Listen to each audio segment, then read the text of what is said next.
Nurul Uyun, Utafia Rahmada, supaya kamu semangat. Oke. Masih ingat kan tepuk semangat? Belum. Oke, 1, 2, 3. Tepuk semangat. Tepuk semangat.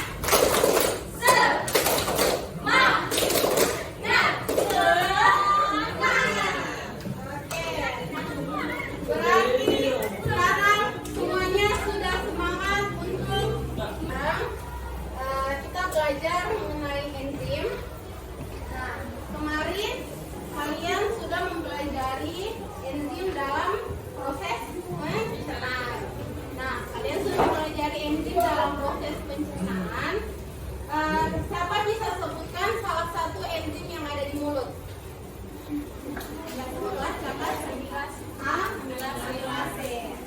Nah, ada satu pertanyaan. Mengapa nasi yang dikunyah dalam waktu lama akan terasa manis? Ada yang tahu kenapa? Karena ada glukosa. Karena ada glukosa. Masih ada lagi? Oke, jadi betul yang dibilang teman kalian tadi, karena ada glukosa. Nah, glukosanya itu lagi dirubah dari enzim. Nah, enzim itu tandanya enzimnya sedang bekerja. Oke. Nah, sekarang kita membahas tentang mekanisme kerja enzim.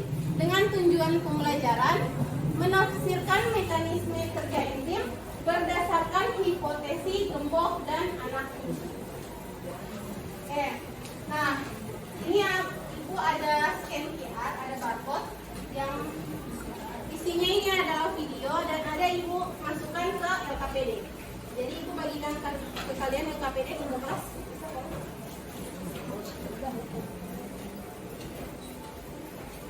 Nah, ini LKPD dibagi masing-masing satu kelompok.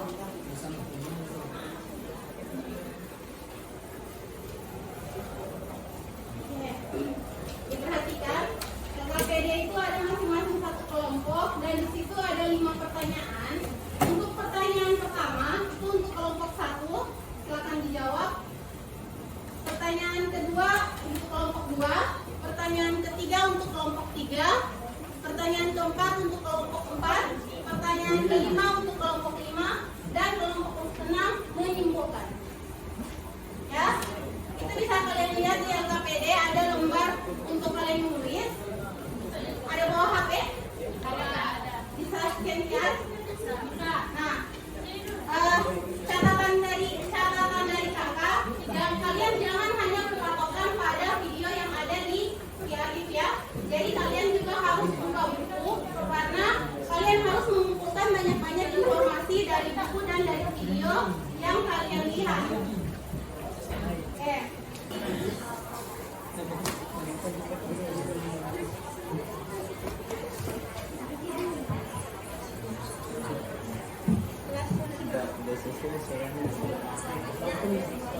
Nah, semuanya harus aktif ya.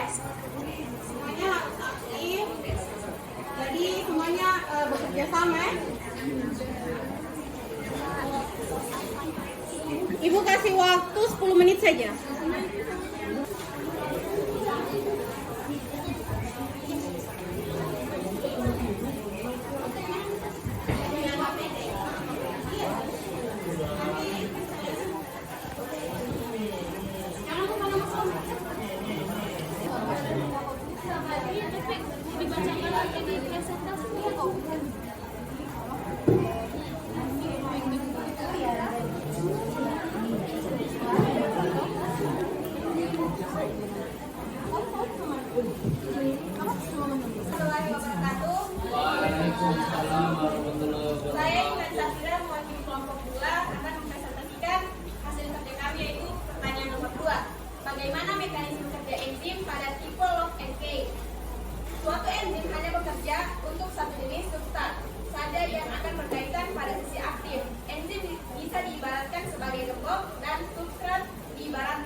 berikatan dengan substrat dan akan terbentuk menjadi kompleks enzim substrat. Di dalam sisi aktif substrat nantinya akan diubah menjadi produk. Selanjutnya dilepas dari enzim dan begitu seterusnya. Ya, terima kasih. Satu, berikan tepuk tangan untuk kelompok satu. Oke, sekarang saya akan mempresentasikan hasil diskusi kelompok 6.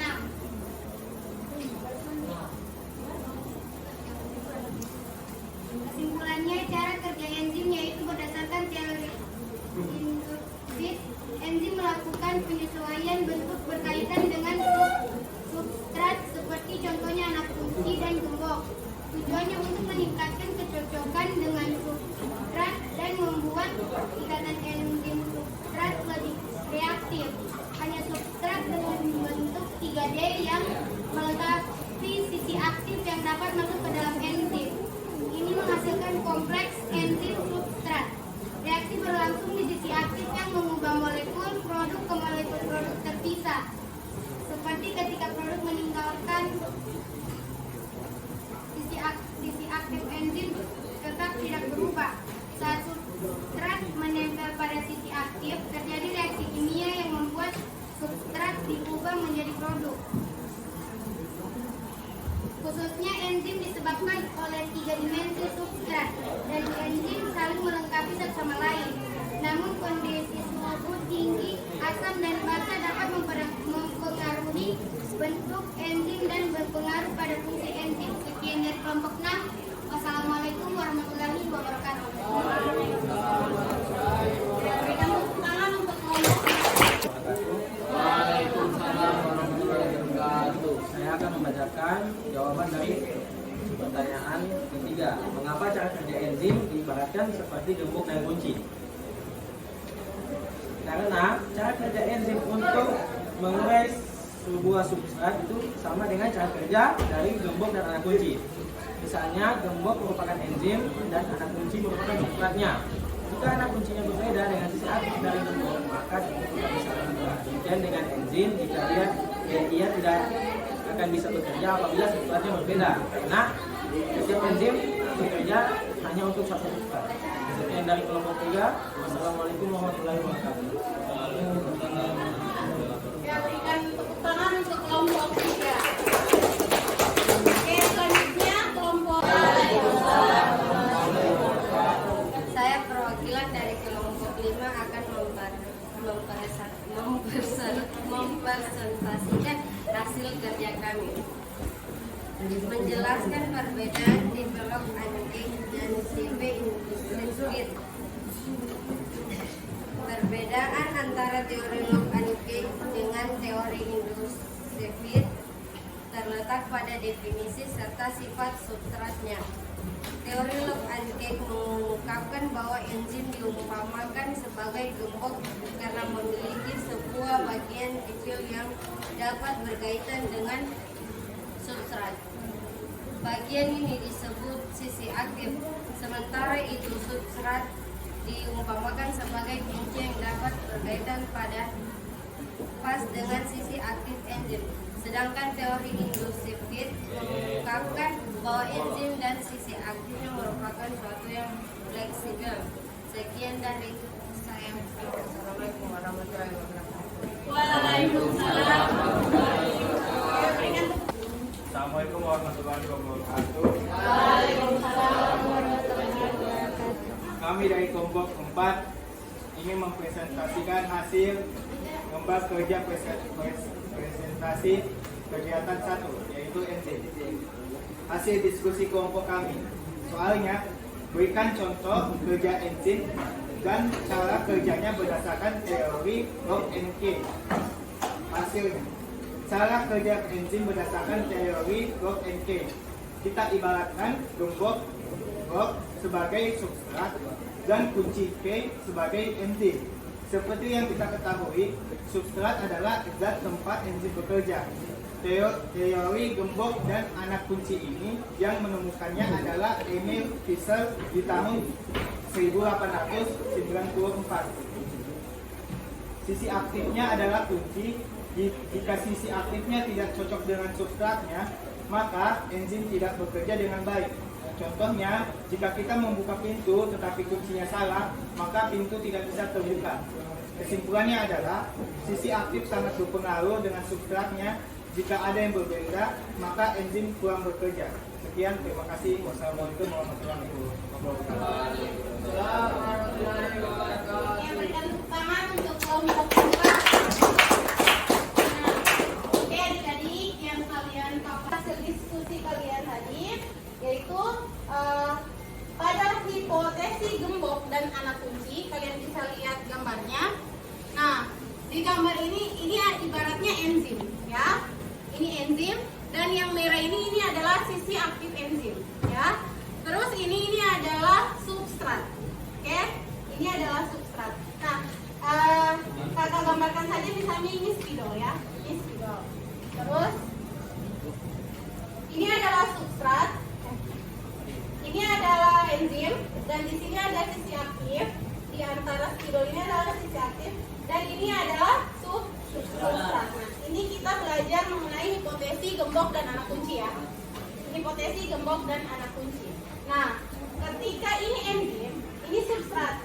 Nah, ketika substrat dan enzimnya itu cocok masuk di dalam sisi yang aktif, maka ini masuk, ya.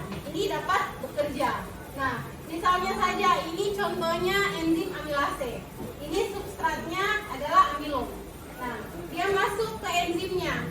Masuk ke enzim, bekerja, bereaksi, menghasilkan produk yang namanya, ada yang lain? Yang namanya maltosa. Nah, kemudian ketika dia menghasilkan maltosa, maka dia melepas diri dari sisi aktifnya tadi, sehingga dia menjadi senyawa yang sederhana. Oke, nah bisa dilihat ya di gambarnya. Nah, untuk teori yang kedua, ini teori induksi Fitt. Nah, ini teori induksi Fitt. Bisa dilihat di gambarnya, ini ada perbedaan, ya. Ini ada perbedaan antara substrat dan sisi aktif enzim. Nah, di sini bisa dilihat substratnya lebih panjang, sedangkan sisi aktif enzim lebih pendek. Nah, namun pada teori induksi Fitt ini, substratnya itu memaksa untuk masuk ke sisi aktif, sehingga sisi aktifnya ini bersifat fleksibel, ya. Sehingga sisi aktif bersifat fleksibel, maka menjadi enzim kompleks, kemudian dia akan melepas diri menjadi produk. Namun, bisa diperhatikan pada gambar yang terakhir, sisi aktifnya tidak berubah, ya. Sisi aktifnya sama seperti sisi yang awal. Nah, itu namanya teori induksi Fitt. Catatannya adalah selama substratnya sama, dia bisa bereaksi, ya. Selama substratnya sama, dia bisa bereaksi. Walaupun substratnya ada perubahan di substrat, dia bisa bereaksi asal substratnya sama. Sudah tahu kan substrat itu apa? Contohnya begini, ini enzim. Enzim bekerja secara spesifik. Nah, kalian kasih contoh ya, seperti tadi, enzim amilase. Enzim amilase hanya bekerja pada karbohidrat. Jadi dia tidak bekerja pada protein, tidak bekerja pada lemak. Nah, jadi itu yang maksudnya enzim bekerja secara spesifik. Nah, sifat enzim yang keempat, enzim dapat digunakan berulang kali. Nah, seperti tadi yang kakak bilang, ini enzim. Ketika amilase tadi sudah merubah produk menjadi maltosa, maka ini dapat bekerja lagi, ya. Jadi dia bisa menerima substrat baru untuk diubah kembali menjadi produk. Nah, yang kelima, enzim bersifat bolak-balik atau reversibel. Nah, contohnya misalnya enzim lipase. Enzim lipase ini yang mengubah lemak menjadi asam lemak dan gliserol. Nah, dan gliserol. Jadi asam lemak dan gliserol tadi menyatu bisa berubah menjadi lemak lagi seperti itu. Oke. Nah, selanjutnya, nah ini. Kalian kan kemarin sudah mengetahui peran enzim dalam proses pencernaan.